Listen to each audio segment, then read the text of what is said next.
اما بعد فاعوذ باللہ من الشیطان الرجیم بسم اللہ الرحمن الرحیم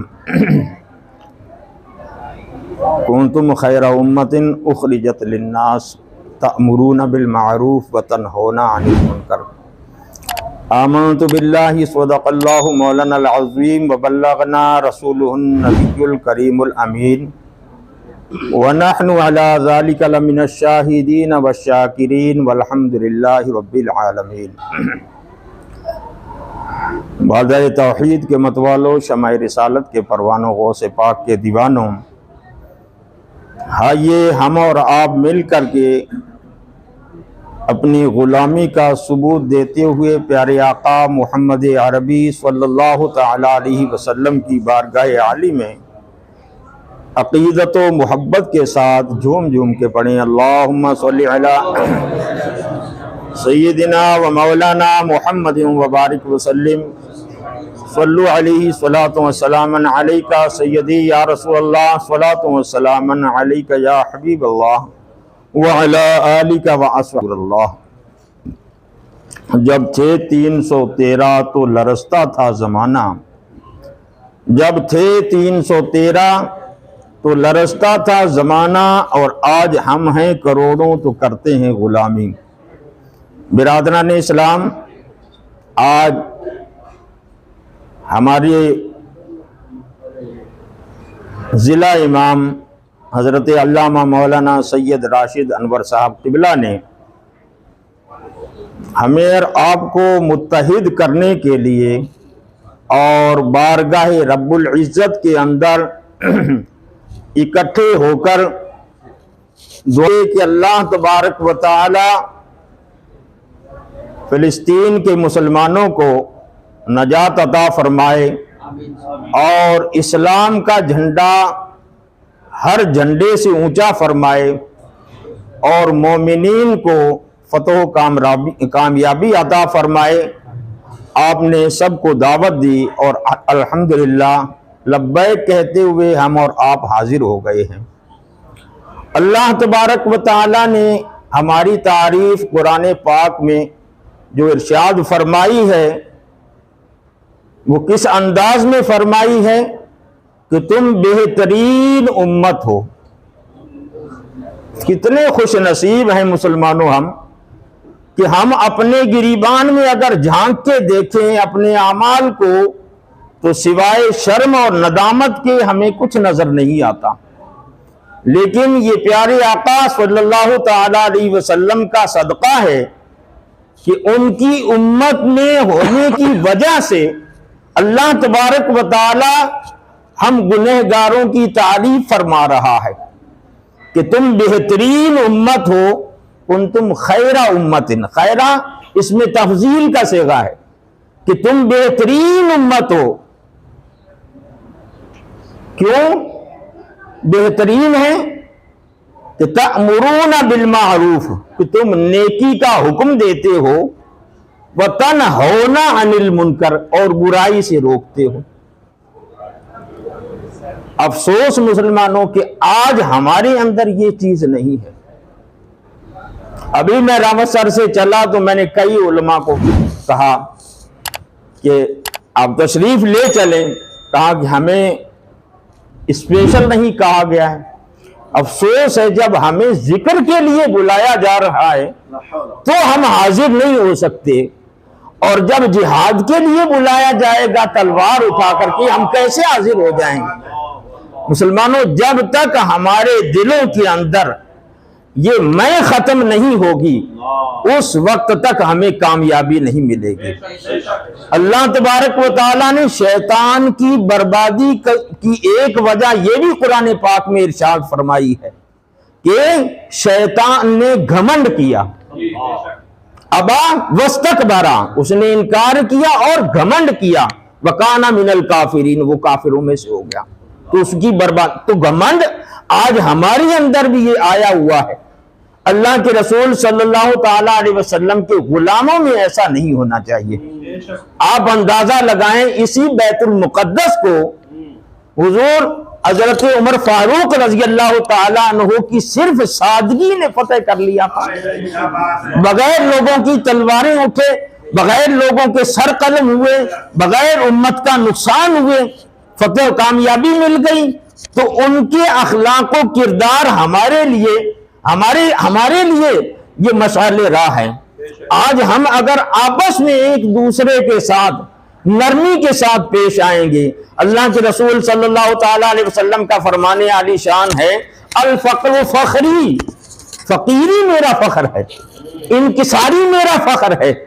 حضرت سلیمان علیہ السلام نے تو جب تخت بلقیس حاضر ہوا تھا تو آپ نے فرمایا تھا ھذا من فضل ربی، اور پیارے آقا صلی اللہ تعالیٰ علیہ وسلم کے ساتھ آپ لوگ پڑھے لکھے ہیں، سب کے مطالعے میں ہے یہ بات کہ کتنا ستایا پیارے آقا صلی اللہ تعالیٰ علیہ وسلم کو مکہ شریف کے اندر، لیکن جب اللہ تبارک و تعالیٰ نے فتح مکہ عطا فرمائی، مکہ شریف فتح ہوا، پیارے آقا صلی اللہ تعالیٰ علیہ وسلم نے اپنے آپ کو اتنا جھکا دیا کہ آپ کا سینہ اقدس اونٹنی کے کوہان پر لگ گیا۔ میرے پاک پروردگار، یہ تیرا فضل ہے، یہ میرا کوئی کمال نہیں ہے، یہ تیرا فضل ہے۔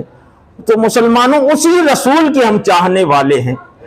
کہاں گئے ہمارے یہ نعرے کہ ہم ایک دوسرے کے سامنے نعرہ لگاتے ہیں، فدا کا امی بابی یا رسول اللہ، یا رسول اللہ، آپ کے نام پر ہماری جانیں قربان ہیں، اور جب ہمیں سید صاحب بلائیں تو ہم اپنی میں کے اندر لے کے بیٹھے رہ جائیں۔ مسلمانوں، جب تک اے علماء اہل سنت، صرف ہمیں اپنا سدھار کر لینا ہے، میں بھی آپ کے اندر شامل ہوں، میں بھی کوئی سدھرا ہوا نہیں ہوں، میں بھی گنہگار ہوں، لیکن جب تک ہمارے اندر یہ اخلاص نہیں آئے گا اس وقت تک ہمیں کامیابی نہیں ملے گی۔ ہماری مسجدیں ویران پڑی ہیں، مسجدوں یہ گروپوں کے اندر چلتا رہتا ہے، فلاں جگہ تنخواہ کم ہے، فلاں جگہ تنخواہ کم ہے۔ کیا صحابہ کرام تنخواہیں لے کر کے تلواریں اٹھایا کرتے تھے؟ کیا ہمارے ائمہ مجتہدین نے جو کام کیا ہے دین کا، وہ تنخواہیں لے کر کے کیا ہے؟ مسلمانوں، ٹھیک ہے، یہ ہمیں یہ چاہیے، ہماری یہ ضرورت بھی ہے، لیکن جب کام شروع کر دو تو اب دل کے اندر پیسے والی تمنا نہ رکھو۔ مسلمانوں، تم جانتے ہو، اے علماء اہل سنت، تم جانتے ہو، ان اللہ یرزق من یشاء بغیر حساب، رزق کا دار و مدار ہی ہمارے اوپر نہیں ہے، ہماری محنتوں کے اوپر نہیں ہے، ہماری عقل کے اوپر نہیں ہے۔ شیخ سعدی رحمۃ اللہ علیہ نے لکھا ہے کہ اگر رزق کا دار و مدار عقل کے اوپر ہوتا تو بے وقوف بھوکے مر جاتے۔ کتنے لوگوں کو ہم دیکھتے ہیں کہ ان کو 100 تک کی گنتی یاد نہیں ہے، اور ان کے پاس اللہ تبارک و تعالی نے ایسا رزق عطا فرمایا، اتنی روزی عطا فرمائی ہے کہ ان کو پتہ ہی نہیں ہے کہ کتنی روزی ہے ہمارے پاس۔ تو مسلمانوں، اپنا سدھار کیجئے، ہمیں امت کے لیے کام کرنا ہے، اخلاص کے لیے کام کرنا ہے۔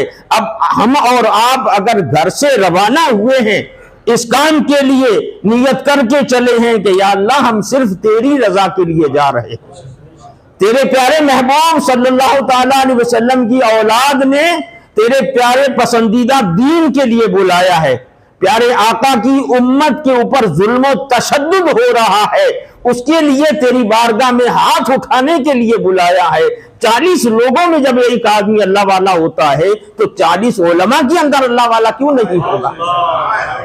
40 علماء میں اللہ والا کیوں نہیں ہوگا؟ جب ہم صدق دل سے رب کی بارگاہ میں ہاتھ اٹھا کر آنکھوں سے چند قطرے آنسو کے بہا کر اپنے رب کو پکاریں گے تو یقیناً اللہ تبارک و تعالی ہماری دعاؤں کو قبول فرمائے گا، اور ہماری مائیں اور بہنیں جن کو آج بھی ملبے کے نیچے سے نکالا جا رہا ہے، مسلمانوں خون کے آنسو دل روتا ہے، آج ان کے چھوٹے چھوٹے بچوں کی کھوپڑیاں الگ پڑی ہیں، ان کی بہنیں جو عیش و آرام کے اندر بیٹھی تھی، پردے کے اندر بیٹھی تھی، اللہ کے ذکر میں لگی ہوئی تھی، آج ان کا کیا حال ہو رہا ہے۔ مسلمانوں، ہم اپنے دل میں اگر اتنا درد لے کر آئے ہیں تو یقین رکھیے آپ اپنے گھروں سے جب سے چلے ہیں، آپ کے ایک ایک قدم کے اوپر اللہ تبارک و تعالی ہمیں نیکیاں عطا فرمائے گا۔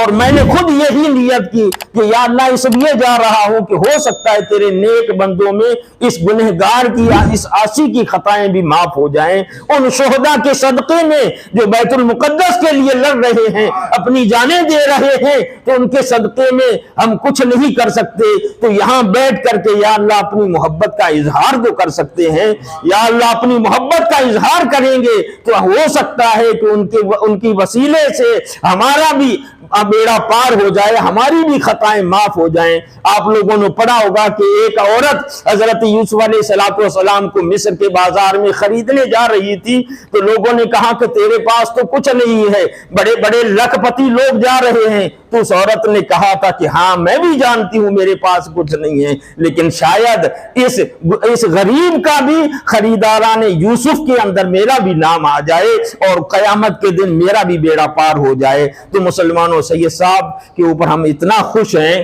اتنا ہمارے اوپر انہوں نے احسان کیا ہے کہ ہم کچھ نہیں کر سکتے تھے، تو اس محفل کے اندر بلا کر کے ہمارے اوپر یہ احسان کیا کہ اللہ تبارک و تعالی دیکھ رہا ہے کہ اپنے بھائیوں کے لیے جن کے درمیان اخوت کا، حضرت سے آپ نے سنا اخوت کا رشتہ پیارے آقا صلی اللہ تعالی علیہ وسلم نے قائم کیا، ان کے لیے آج رو کر کے، اکٹھے ہو کر کے، اللہ کا ذکر کر کے، لا الہ الا انت سبحانک انی کنت من الظالمین کا ورد کر کے رب کی بارگاہ میں اپنے رب کو پکاریں گے تو اللہ تبارک و تعالیٰ اپنے حبیب پاک کے صدقے میں، آل رسول کے صدقے میں یقیناً اللہ تعالیٰ ہماری دعاؤں کو قبول فرمائے گا، اور اللہ تبارک و تعالیٰ فلسطین کے مسلمانوں پر رحم فرمائے گا۔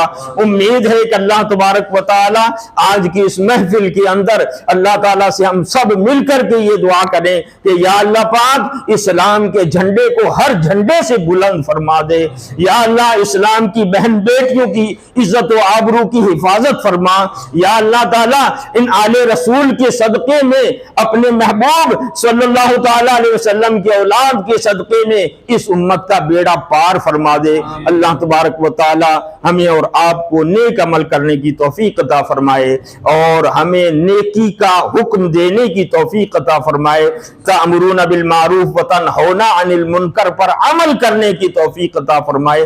اپنے سینے پر ہاتھ رکھ کے سوچیں مسلمانوں، ہم کتنا دوسروں کو نیکی کا حکم دیتے ہیں، ہمارے بھائی بے نمازی بیٹھے ہیں، ہماری اولاد بے نمازی بیٹھی ہے، تو اس قرآن کی اس آیت کے اوپر عمل کریں گے تو ہی تو اس کے مصداق بنیں گے۔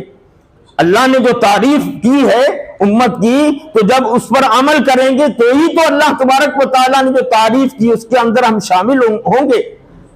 تو ہمیں چاہیے کہ ہم نیکی کا حکم دیں، نیکی کو عام کریں، اچھائی کا ہم حکم دیں، ہم مستحبات کی جو محفلیں ہیں ان کے اندر بڑھ چڑھ کر حصہ لیتے ہیں۔ بڑی افسوس کے ساتھ کہنا پڑ رہا ہے، ہم اہل سنت والجماعت کے اندر اس وقت بہت بڑی یہ کمی پائی جا رہی ہے۔ مستحبات میں بڑھ چڑھ کے حصہ لیں گے، پروگرام کریں گے، محفل میلاد قائم کریں گے، عرس کے لیے کسی صاحب مزار کا قرب حاصل کرنے کے لیے، کہ اللہ تبارک و تعالیٰ نے وعدہ فرمایا ہے کہ جو میرے نیک بندوں کی محفل میں بیٹھے گا میں اس کی دعاؤں کو قبول فرماؤں گا اور قیامت کے دن اس کی بخشش فرما دی جائے گی۔ اس لیے ہم اولیاء اللہ کے مزارات پر جاتے ہیں، لیکن وہاں جانے کے بعد جو ہمارا فرض ہے نماز، اس کو ہم چھوڑ دیتے ہیں۔ جو ہمارے اوپر فرض ہے کہ ہم اپنی بہن بیٹیوں کو پردے میں رکھیں، وہاں جا کر کے بے پردگی میں ہم رکھتے ہیں۔ اب یہاں پر یہ محفل جو کی گئی ہے یہ ایک مستحب محفل ہے، اگرچہ اس کا بہت بڑا ثواب ہے، لیکن اگر اس سفر کی وجہ سے ہماری کوئی نماز قضا ہو جاتی ہے تو مسلمانوں نفل جو ہے اس وقت تک قبول نہیں ہوتا ہے جب تک ہم اپنا فرض ادا نہیں کر لیں گے۔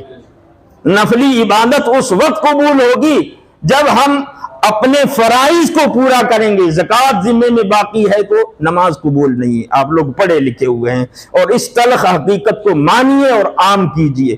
ہمارے ذمے میں اگر زکوٰۃ باقی ہے تو کتنی ہی نیکی کرتے رہیں، ہماری زکوٰۃ کی ادائیگی جب تک نہیں ہوگی اس وقت تک ہماری نمازیں قبول نہیں ہوگی، تو درود و فاتحہ کہاں سے قبول ہوگا؟ اگر آپ لوگوں نے مسئلہ پڑھا ہوگا کہ اگر آپ کو پتا ہے کہ کسی صاحب فاتحہ کا کاروبار شراب کا ہے، جوئے کا ہے، زنا کا ہے، اس کی حرام کی کمائی ہے، اور فاتحہ پڑھنے والے کو پتا ہے کہ یہ حرام کی کمائی سے آیا ہوا مال ہے، تو اس مال کے اوپر فاتحہ پڑھنا کفر ہے۔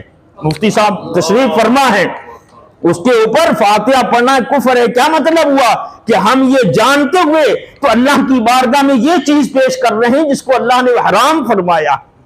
جس کو ہم اللہ نے حرام فرمایا ہے. تو خدا کے لیے ان چیزوں کی طرف توجہ دیں، فرائض کی طرف توجہ دیں. تأمرون بالمعروف وتنہون عن المنکر پر عمل کرتے ہوئے نظر آئیں. نیکی کا درس دیں، اپنے گھر والوں کو پہلے نمازی بنائیں، اپنے پڑوسیوں کو نمازی بنائیں، نیکی کا حکم دیں، ہر کام کے اندر نیکی کا حکم دیں. اور سب سے زیادہ کوشش یہ کی جائے کہ اللہ تبارک و تعالی ہمارے عقائد کی حفاظت فرمائے. آج ہماری بدعملی کو دیکھ کر کے حضرت زیادہ تو نہیں ٹائم ہو رہا، ہماری بدعملی کو دیکھ کر کے لوگ بد مذہب ہو رہے ہیں، مرتد ہو رہے ہیں. کئی لوگوں سے ہم نے سوال کیا، ان سے پوچھا کہ آخر اہل سنت والجماعت میں آپ شامل تھے تو آپ کو کیا برائی نظر آئی؟ کیوں آپ اہل سنت والجماعت کو چھوڑ کر کے دوسری جگہ چلے گئے ہیں؟ سب سے پہلے یہ کہتے ہوئے نظر آتے ہیں کہ ہمیں نماز یاد نہیں تھی، انہوں نے ہمیں نماز یاد کروا دی، ہم بے نمازی تھے. تو کیا اہل سنت والجماعت کے کسی عالم نے نماز سے روکا ہے؟ کبھی نہیں روکا. لیکن شیطان ان لوگوں کو کیوں لوگوں کے سامنے دنیا کے جنکشن پر نمودار کر رہا ہے؟ اس لیے کہ وہ لوگ دین میں داخل نہیں ہیں، دین سے باہر ہیں. تو ہمیں یہ چاہیے کہ ہم ایسی برائیوں کا خاتمہ کریں. کوشش یہ کریں، راستے میں چلتے ہوئے آ رہے ہیں، اگلا ہمارا کہنا مانے یا نہ مانے، آپ نے 4 بھائیوں سے کہہ دیا چلو یار نماز پڑھ لو، چلو یار داڑھی رکھ لو، یارو جوئے سے باز آ جاؤ، نشے سے باز آ جاؤ. تو قرآن کی اس آیت پر جب ہمارا عمل ہوگا کہ نہیں ہوگا کہ اللہ تعالیٰ نے فرمایا کہ تم اچھے ہو، کس لیے اچھے ہو؟ کہ تم نیکی کا حکم دیتے ہو، برائی سے تم روکتے ہو. تو اللہ کی بارگاہ میں ہماری نیکی لکھی جائے گی. آج ہم اس سے غافل ہیں، ہمارا کیا لیتا ہے، فلاں آدمی ہمارا کیا لیتا ہے، اس کو کرنے دو. تو حضرت موسیٰ علیہ السلام کی قوم کے وہ لوگ جو تہجد گزار تھے وہ کیوں مارے گئے؟ کہ وہ خود نیکی کرتے تھے لیکن نیکی کا حکم نہیں دیتے تھے، نیکی کا حکم نہیں دیتے تھے. آج ہمارے اوپر ظلم و تشدد کیوں ہو رہا ہے؟ رستم سے جب سوال کیا گیا تھا، ہلاکو خان کے پوتے سے، ہلاکو خان کے پوتے سے جب یہ سوال کیا تھا کہ تمہیں پتا ہے کہ ہم یہاں پر کیوں آئے ہیں، وہ جانتا تھا کہ یہ ظلم و تشدد کرنے آئے ہیں، مسلمانوں کی کھوپڑیوں کے دیوار اس نے مینار بنائے تھے، قتل عام کر رہا تھا، جانتا تھا. تو اس عالم دین نے کیا کہا تھا؟ نوجوان عالم دین تھا، سبحان اللہ، کتنا پیارا جواب دیا تھا کہ اے ظالم، تیری ہمت نہیں تھی کہ تو ہمارے مسلمانوں کے محلے میں آ جاتا، تمہیں ہم نے بلایا ہے. وہ حیران رہ گیا کہ تم نے بلایا ہے؟ کہ ہاں ہم نے بلایا ہے. کہ کیسے بلایا ہے؟ کہ ہماری بدعملی نے تمہیں بلایا ہے، ہماری بدعملی نے تمہیں بلایا ہے. اللہ کے رسول نے ارشاد فرماتا ہے جیسی قوم ہوتی ہے ویسا حاکم اللہ تعالیٰ مقرر فرما دیتا ہے. اب اپنی بدعملی کو دیکھیے مسلمانوں، اس سے اندازہ لگاؤ کہ آج ہمارے اوپر حکومت کرنے والے کیسے لوگ ہیں، کیسا ظلم و تشدد کر رہے ہیں. کہ جو زناکاریاں کرتے ہیں ان کے نام سے نعرے بلند کیے جاتے ہیں، جو ریپ کر رہے ہیں ان کے نام سے نعرے بلند کیے جاتے ہیں، جو ایماندار ہیں ان کو قتل کر دیا جاتا ہے، مار دیا جاتا ہے. تو یہ بھی ہماری بدعملی ہے. آج ہماری بدعملی ہے، جس مسجد کے اندر ہمارے 500 نمازی ہونے چاہیے وہاں 5 بھی نہیں ہوتے ہیں. ہمارے ائمہ انتظار کرتے ہیں. تو بتاؤ مسلمانوں، اللہ کے قہر کو ہم دعوت نہیں دے رہے ہیں تو کیا کر رہے ہیں؟ اللہ کے قہر کو دعوت تو ہم خود ہی دے رہے ہیں. مسلمانوں کچھ اندازہ لگاؤ، ہماری کچھ ذمہ داریاں ہیں، ہماری کچھ ذمہ داریاں ہیں. قیامت کے دن جب 2 لوگوں کو جہنم کی طرف اللہ تبارک و تعالیٰ ان کے نامہ اعمال کو تولنے کا حکم دے گا. امام غزالی رحمۃ اللہ تعالیٰ علیہ نے اپنی کتاب میں لکھا ہے کہ ان میں سے ایک کی نیکیاں کم ہو جائیں گی اور دوسرے کی نیکیاں بھاری ہو جائیں گی. میں آپ لوگوں کو دعوت فکر دیتا ہوں. تو جس کی نیکیاں کم ہوں گی، گناہ زیادہ ہوں گے، اس کو جہنم کا حکم ملے گا، جہنم کا حکم ملے گا. اب آپ اندازہ لگاؤ کہ ہم اگر نیکی کر رہے ہیں، 5 ٹائم کی نماز پڑھ رہے ہیں، تو کیا ہمارے ذمہ گناہ نہیں ہیں؟ ہم جانتے ہیں کہ ہم گنہ گار ہیں. تو گناہ اگر زیادہ ہو گئے تو ہمیں بھی جہنم کا حکم ہوگا. اب وہ بندے کو فرشتے جہنم کے قریب لے جائیں گے اور جو اس کا بھائی ہوگا، جو اس کا دوست ہوگا، سچے اخلاص کے ساتھ سچی دوستی کرنے کا اللہ تعالیٰ کیا صلہ عطا فرماتا ہے۔ امت محمدیہ کے لیے یہ خاص ہے۔ اس دوست کو جب جنت کے قریب لے جایا جائے گا، جنت کے دروازے کے پاس پہنچ جائے گا، تو وہ جہنم میں جانے والا اپنے بھائی کو پکار کے کہے گا کہ اے میرے بھائی، مجھے جہنم کی طرف جلتا ہوا چھوڑ کر مت جا، تو وہ وہاں سے واپس مڑے گا۔ فرشتے کہیں گے بھائی تمہیں اللہ نے جنت کا حکم دے دیا ہے، تم جنت میں کیوں نہیں جاتے ہو؟ تم لوگوں کو نیکی کا حکم دیتے تھے، برائی سے روکتے تھے، اللہ تبارک و تعالیٰ کو تمہارا یہ عمل اتنا پسند آیا ہے کہ اللہ نے تمہیں جنت کا حکم دے دیا ہے۔ کہا کہ نہیں، میں جنت میں نہیں جاؤں گا، کہا کہ میں جنت میں نہیں جاؤں گا، مجھے جہنم میں ڈال دو۔ سبحان اللہ، دوستی ہو تو ایسی ہو۔ آج ہمارے اندر ہے ایسی دوستی؟ دوست کیا کہہ رہا ہے کہ مجھے جہنم میں ڈال دو، تو اللہ تبارک و تعالیٰ جب کافی بحث و مباحثہ اس بندے اور فرشتوں کے درمیان میں ہوگا، تو آخر اللہ تبارک و تعالیٰ جانتے ہوئے بھی ارشاد فرمائے گا کہ اے میرے فرشتوں، میں جانتا ہوں کہ اس کے دل میں کیا ہے، لیکن پھر بھی تم اس سے پوچھو کہ یہ چاہتا کیا ہے۔ تو فرشتے جب سوال کریں گے کہ اے بندہ خدا تم کیا چاہتے ہو، تو وہ یہ کہے گا کہ میں یہ چاہتا ہوں کہ میرا دوست جہنم میں نہ جائے۔ اب میرے اندر اتنی قدرت نہیں ہے کہ میں اس کو جنت میں اپنے ساتھ لے جاؤں، کیونکہ رب کا حکم ہو گیا جہنم میں جانے کا اس کا، تو میں اتنا کر سکتا ہوں کہ اپنے آپ کو اس کے ساتھ جہنم میں جلا ڈالوں۔ تو اللہ تبارک و تعالیٰ کی بارگاہ میں فرشتے عرض کریں گے یا اللہ تیرا بندہ یہ چاہتا ہے، تو اب اللہ تبارک و تعالیٰ ارشاد فرمائے گا کہ اے میرے فرشتوں، اس بندے سے کہہ دو کہ جب تو بندہ ہو کر ایک دوست کو نہیں چھوڑ رہا ہے، تو میں بھی تو تیرا دوست ہوں، تو میرا ولی ہے، تو میرا دوست ہے، میں اپنی دوستی کیسے بلا دوں؟ جا اس کا ہاتھ پکڑ اور جنت میں لے جا اس کو ساتھ۔ یہ ہے دوستی کا صلہ، یہ ہے دوستی کا صلہ۔ حضرت موسیٰ علیہ السلام سے اللہ تبارک و تعالیٰ نے ارشاد فرمایا اے موسیٰ، تم نے کوئی کام میرے لیے کبھی کیا ہے؟ حضرت موسیٰ علیہ السلام نے عرض کیا یا اللہ پاک، سارے کام میں تیرے لیے ہی کرتا ہوں، تیری رضا کے علاوہ میں کوئی کام ہی نہیں کرتا ہوں۔ اللہ تعالیٰ نے فرمایا کیا کرتے ہو؟ کہا یا اللہ میں نماز پڑھتا ہوں تیرے لیے، روزہ رکھتا ہوں تیرے لیے، صدقہ دیتا ہوں تیرے لیے۔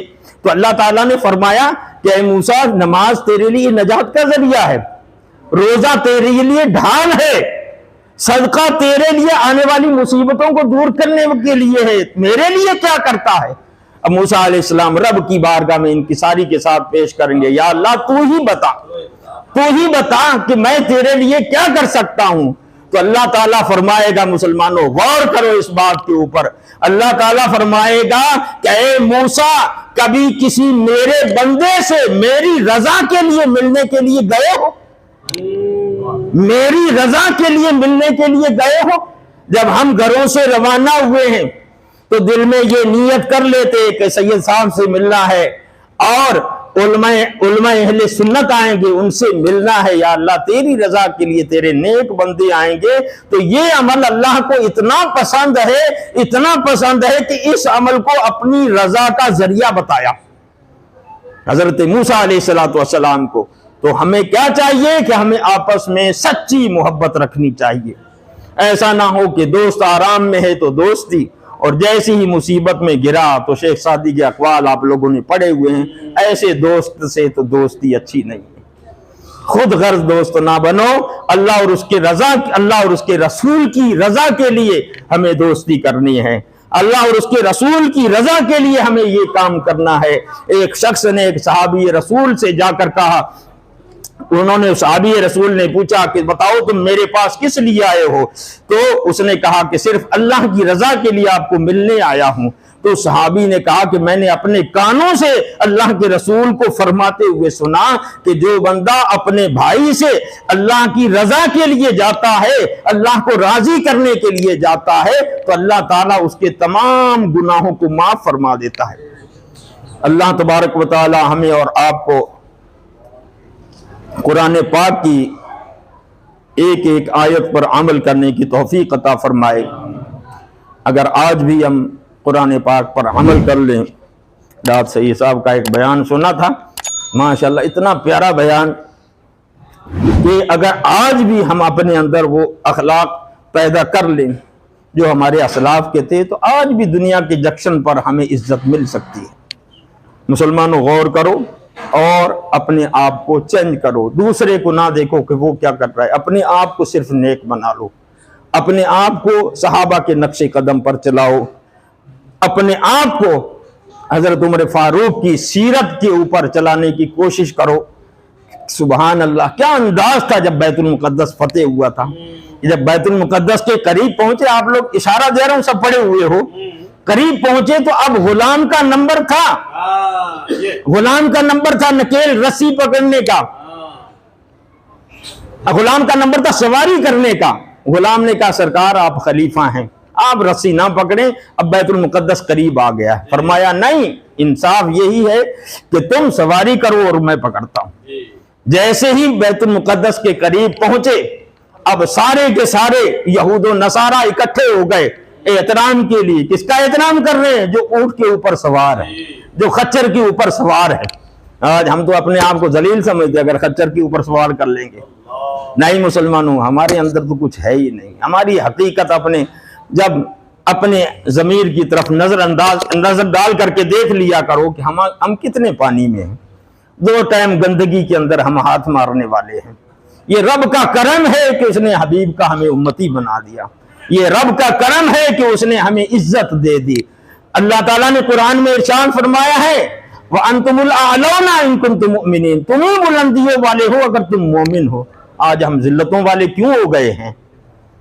بس غور کر لو اس کے اوپر، ہمیں ذلتوں کا سامنا کیوں کرنا پڑ رہا ہے؟ اچھائی کی طرف آؤ مسلمانوں، اللہ کا خوف پیدا کر لو۔ حضرت امام حسن رضی اللہ تعالیٰ عنہ کہ جن کو اللہ کے رسول نے جنت کے جوانوں کا سردار فرمایا، تو وہ خانہ کعبہ کا غلاف پکڑ کر کئی دن تک زارو قطار روتے رہے، اور لوگ دیکھ دیکھ کے حیران تھے کہ یہ بچہ آخر کیوں اتنا روتا ہے۔ ایک دن سارے لوگ اکٹھے ہوئے اور لوگوں نے حضرت امام حسن کو بلا کر کے پوچھا بیٹا تم کون ہو اور کیوں اتنا روتے؟ تو کہا کہ میں اس لیے روتا ہوں کہ جبرائیل علیہ السلام قیامت کے دن جب اللہ تبارک و تعالیٰ ارشاد فرمائے گا جبرائیل جنتیوں کو جنت میں بھیج دو اور جہنمیوں کو جہنم میں بھیج دو، جبرائیل پوچھیں گے یا اللہ جنتیوں کو کتنے جنت میں جائیں گے اور کتنے جہنم میں جائیں گے؟ کہ 1000 میں سے 900 کو جہنم میں بھیج دو اور 100 کو جنت میں بھیج دو۔ تو حضرت امام حسن کیا فرماتے ہیں کہ لوگوں میں ڈرتا ہوں کہ اس 900 میں کہیں میرا نام نہ آ جائے۔ جس وقت اللہ تبارک و تعالیٰ نے لعنت کا طوق شیطان کے گلے میں ڈالا تھا، اس وقت جبرائیل علیہ السلام اور اسرائیل علیہ السلام رونے لگے۔ اللہ تبارک و تعالیٰ نے فرمایا کہ اسرائیل اے جبرائیل کیوں روتے ہو؟ عرض کیا مولا عزازیل کا یہ مرتبہ 7 آسمانوں میں الگ الگ نام، اور معلم الملکوت جب اس کا یہ حال ہے تو ہم اپنے مستقبل کے لیے روتے ہیں، ہم اپنے انجام کے لیے روتے ہیں۔ تو اللہ تعالیٰ نے کیا فرمایا کہ اسی طرح سے روتے رہو گے تو فائدے میں رہو گے۔ ہم 2 نیکیاں کر لیتے ہیں تو پھولے نہیں سماتے ہیں۔ جبرائیل جیسا مقدس فرشتہ جس کی طاقت کا یہ حال ہے کہ زمین کو روئے زمین کو اگر پنجے پہ اٹھائے تو بیچ آسمان میں لے جا کے وہ لٹ سکتا ہے، اتنی طاقت۔ یوسف علیہ السلام اپنے بھائیوں کو کنویں میں چھوڑ دیں اور اس کے بعد حکم ملے کہ جاؤ جبرائیل میرا یوسف پانی پر نہ گرے، اتنی طاقت والا فرشتہ بھی رو رہا ہے اللہ کی بارگاہ میں۔ آخر ہمیں رونا کیوں نہیں آتا ہے؟ ہم کیوں نہیں روتے ہیں؟ ہماری مسجدوں میں تہجد پڑھنے والے کتنے لوگ نظر آتے ہیں۔ مسلمانوں غور کرو، تہجد نفلی عبادت ہے، لیکن کئی دن پڑھ کر کے دیکھو تمہیں دنیا اور مافیہ سے بے نیاز کر دے گی یہ۔ لیکن افسوس کہ ہمارے فرائض تک ہمیں یاد نہیں ہے، کتابوں کا مطالعہ ہمارے پاس نہیں ہے، فرض واجب کا پتہ نہیں ہے۔ ایک صاحب نے کہا کہ مولانا صاحب فلاں آدمی سجدہ سہو بہت کرتا ہے امام صاحب۔ میں نے کہا یہ آدمی اپنے دل کے اندر اپنے آپ کو اچھا سمجھ رہا ہے اور اس کو گرا ہوا سمجھ۔ میں نے کہا حضرت آپ واجبات نماز سنائیے۔ کہا کہ وہ تو یاد نہیں۔ میں نے کہا جناب واجب چھوٹنے پر بھولے سے سب سجدہ سہو کیا جاتا ہے، جب آپ کو واجب کا پتہ ہی نہیں ہے تو پھر آپ سجدہ سہو کہاں سے کریں گے؟ تو دوسروں کو گرا ہوا نہ سمجھو، اپنے آپ کو گنہگار سمجھو. یہی ہمارے بڑوں کی سیرت ہے, یہی ہمارے بڑوں کی سیرت ہے. اس کے اوپر اگر ہم کامیاب ہو جائیں گے, جب بھی کوئی آپ سے کچھ بھی کہے تو آپ کسی کی طرف سے وہ آپ کے اوپر جو مصیبت آ رہی ہے وہ کسی کی طرف سے نہ سمجھے, بلکہ من جانب اللہ سمجھیں کہ اللہ مجھ سے ناراض ہے. آپ کسی کا راستہ نہ لیں کہ میں مولانا اعظم صاحب کو راضی کرنے جاؤں, اس میں ذلیل ہو جاؤ گے. آپ مسجد کی طرف رخ کرو کہ یا اللہ مجھ سے جو گناہ ہو گیا مجھے معاف کر دے. بغیر گناہ کے اللہ سزا نہیں دیتا ہے, بغیر گناہ کے پیر میں کانٹا بھی نہیں چبھتا ہے. سمجھ گئے؟ تو اب ہم جیسوں کے لیے خاص طور پہ جو اللہ کے نیک بندے ہیں ان کا معاملہ الگ ہے, ان کے مراتب کو, ان کے درجات کو بلند کیا جاتا ہے. تو آپ مسجد کا رخ کریں. اگر کوئی مقتدی ہمارے ائمہ کو پریشان کر رہا ہے تو آپ مسجد کا رخ کریں. ایک دعائے انس ہے, بڑا تجربے میں آئی ہوئی ہے. تو صحابی رسول جن کو اللہ کے رسول نے ارشاد فرمایا کہ جس دن صبح کے وقت آپ پڑھ لیں گے دنیا کی کوئی طاقت تمہارا نقصان نہیں کر سکتی ہے, تو اس صحابی کو حضرت انس رضی اللہ تعالیٰ عنہ کو یوسف بن حجاج نے بلایا اور پوچھا کہ اے انس, میں نے تمہیں پتا ہے کس لیے بلایا ہے؟ کہا کہ مجھے پتا ہے اس لیے بلایا ہے, لیکن میں اگر تمہاری بات پر یقین کر لوں گا تو میں دین سے خارج ہو جاؤں گا. کہا کہ وہ کیسے؟ کہ اللہ کے رسول نے مجھے وہ دعا سکھائی ہے کہ جس کو صبح کے وقت پڑھ لیا جائے تو دنیا کی کوئی طاقت نقصان نہیں کر سکتی ہے. تو میں اگر آپ کی بات کو سچا مان لوں گا تو اس کا مطلب ہوگا میں نے رسول اللہ کی بات کو سچا نہیں مانا, اور رسول اللہ کی بات کو سچا نہ ماننے والا دین سے نکل جائے گا. میرا یقین ہے کہ اے ظالم تو میرا آج کچھ نہیں کر سکتے. چیلنج دے کر کے گھوڑے پر سوار تھے اور وہاں سے رخصت ہو گئے. کہنے لگے کہ وہ دعا مجھے بھی سکھا دو.